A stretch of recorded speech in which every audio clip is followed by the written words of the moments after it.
Saya bangga menyampaikan bahwa ASEAN telah sukses membangun kawasan dengan pertumbuhan ekonomi yang stabil dan damai.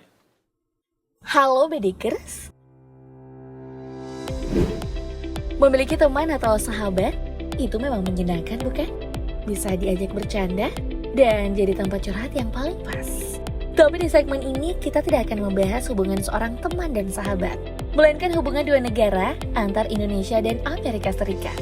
Ya, apalagi kalau bukan proyek kerjasama. Ada yang kepo? Proyek apa yang tengah dijalani kedua negara ini? Tanpa berlama-lama, yuk kita bongkar.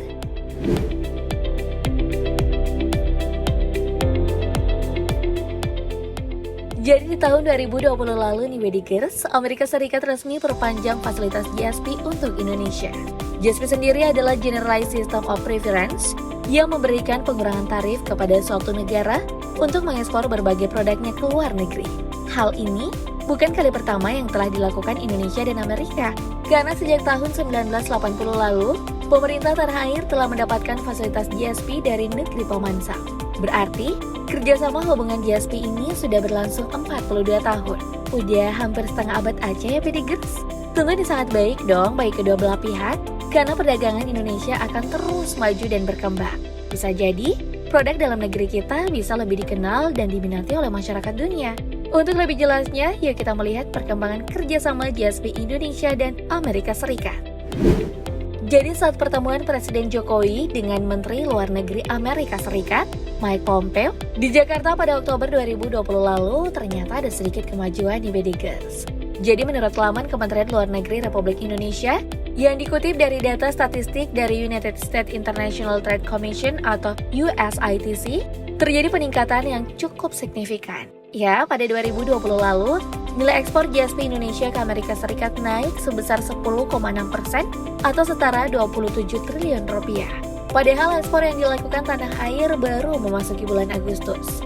Dibanding tahun 2019, ekspor GSP Indonesia hanya mencapai 2,61 miliar US dollar atau sekitar 37,7 triliun rupiah.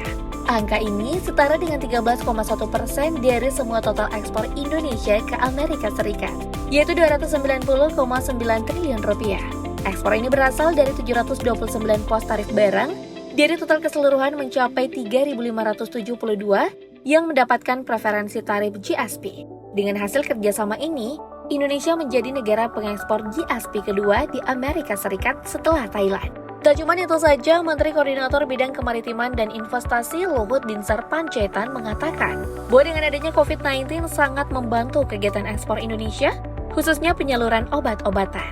Iya, dengan diperpanjangnya fasilitas GSP untuk Indonesia, menandakan kalau pemerintah Amerika Serikat sangat mempercayai tanah air untuk menciptakan iklim bisnis dan investasi yang lebih kondusif. Wah, hebat ya Indonesia, bisa jadi orang kepercayaan gitu. Dan ternyata nih, Jokowi dan Joe Biden telah mengadakan pertemuan bilateral di sela-sela pertemuan COP26 di Scottish Event Campus di Glasgow, Skotlandia untuk membahas peningkatan kerjasama mereka di bidang perekonomian. Wah, kabar baik bukan? Karena kedua presiden ini sepakat untuk memperkuat program ekonomi hijau dengan tujuan untuk mengurangi emisi karbon, menurunkan laju deforestasi, dan yang paling penting mencegah kebakaran hutan. Mungkin kita tahu kan, jika di Indonesia kerap terjadi kebakaran hutan yang dampaknya sangat merugikan. Selain habitat para hewan rusak, efeknya juga menghantui keselamatan dan kesehatan masyarakat di sekitar lokasi kebakaran itu. Dan untuk mencapai tujuan ini, pemerintah Indonesia telah bekerja sama progresif dalam perencanaan pembangunan rendah karbon yang disebut PRK. Langkah ini diambil supaya Indonesia dapat keluar dari middle income trap. Diharapkan adanya program ekonomi hijau dan PRK dapat mendorong pertumbuhan ekonomi yang tentunya akan meningkatkan kesejahteraan sosial dengan tetap menjaga stabilitas lingkungan. Jadi program ini dijalankan secara eksplisit dengan mengumpulkan ide atau saran terhadap keadaan lingkungan, seperti pengurangan bangunan kaca, penanggulangan limbah pabrik, dan masih banyak lagi. Tapi, hal ini tak semudah apa yang dibayangkan. Dilansir dari laman econ.go.id, anggaran perubahan iklim rata-rata mencapai 4,1% dari APBN, di mana 88,1%-nya dibelanjakan dalam bentuk infrastruktur hijau, sebagai modal utama transformasi ekonomi hijau di Indonesia. Untuk mendanai proyek pencegahan dampak perubahan iklim itu, Setidaknya Indonesia membutuhkan 3.799 triliun rupiah jika kita mengikuti Nationally Determined Contribution.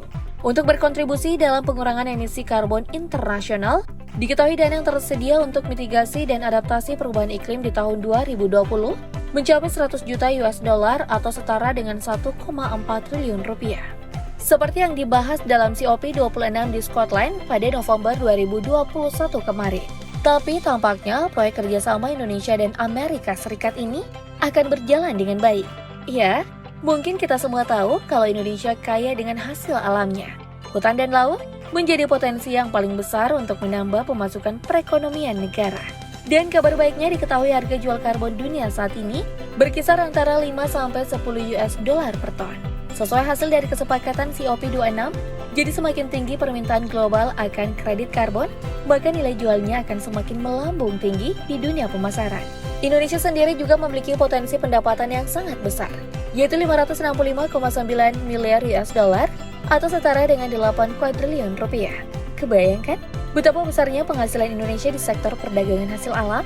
Ya, paling tidak ada 5 sektor penyumbang terbanyak, yaitu hutan, pertanian, energi, transportasi, limbah, serta proses industri dan penggunaan produk. Itu artinya peluang kerjasama antara Indonesia dan Amerika Serikat di program ekonomi hijau sangat berpeluang. Dan soal anggaran, tentu negeri Paman Sam ini akan membantu Indonesia dalam memulihkan perekonomian di negara kita. Dan bisa jadi kalau proyek kerjasama ini berhasil, Indonesia akan bersaing dengan negara-negara maju di dunia.